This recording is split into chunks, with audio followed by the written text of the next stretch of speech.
Seaside Voices with Chris Brompton of the Bridlington lifeboat.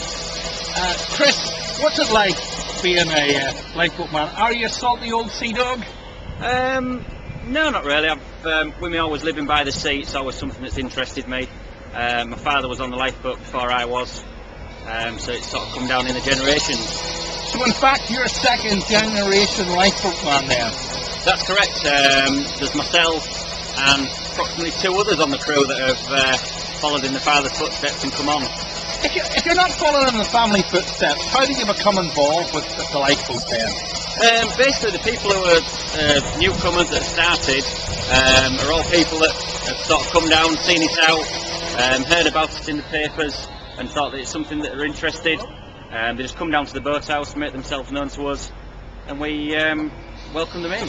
Talk us through some of the equipment here, because we're at the helm at the minute, aren't we? That's correct. This is the sort of the bridge position.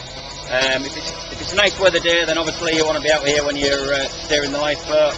There is another helm position down below, so if it's bad weather we can shut ourselves in and steer from down below. We've got the latest electronic equipment and navigation equipment on board.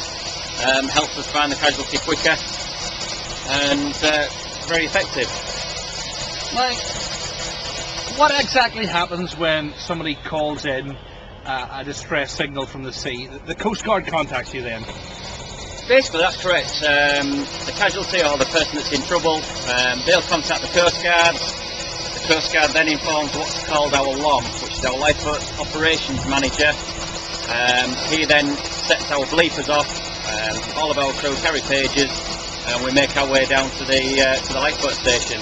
When you look out to sea here, they're all set in the sectors. What is this, EYC 35, is it? The sector of the coastline? Because I know that at parts on the coastline they have little badges up that say, if you see something at sea, ring the Coast Guard. This is the sector 37 or something like that. Yes, all the signs across the seafront are labelled, so if somebody does see something, they can actually identify where they're ringing from, yeah. Okay. And with that, if you're allowed to, tell us about some of the most famous rescues you've been involved in. Famous? Yes. I don't think any of them are famous. Well, I remember doing an interview with a guy last year who did a book about 15 famous lifeboat rescues. It's pretty hairy out there, isn't it? It can be sometimes. I mean, the majority of the calls that we go on are just the local fishing fleet. We were out yesterday. They had electrical problems, and we went out and towed them back in. So a lot of it's everyday sort of stuff? Most of it is, yes. And of course there's a lot of pleasure craft along this sort of area of Bridlington Bay, so I'd imagine you got a lot of people that are unfortunately maybe not as prepared for going to sea as they should be. Yeah, that's right. On the inshore lifeboat especially, during the summer months, we go to people that come for the summer holidays. We've had people that bought a boat on the way to Bridlington, taken it out, broken down, run out of fuel, started sinking, and we've had to go out and get them, and totally unprepared. Now when you look out to sea here, on the horizon you can see like super tankers and oil rigs. Do you work a lot with them? We do get called to one of the gas fields. Now and again they have an alarm system that seems to malfunction now and again. That's roughly 50 miles off, and that is the limit of the offshore boat, is 50 miles out to sea. So we do set off, but it's very rare that we get there. Who looks after things if it's 50 miles off? Is it the Royal Navy look after it then, is it? Anything beyond that, basically, yes. Okay. And of course the RNLI based in Poole in Dorset. Do you get down there a lot yourself?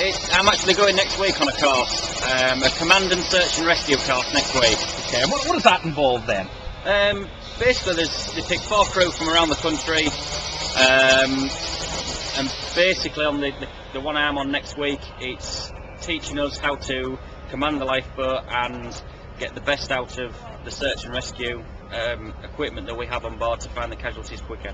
All the best for your trip to the south of England. Thank you. For Seaside Voices, I'm Justin McCartney on board the Bridlington lifeboat, safely high and dry out of the water.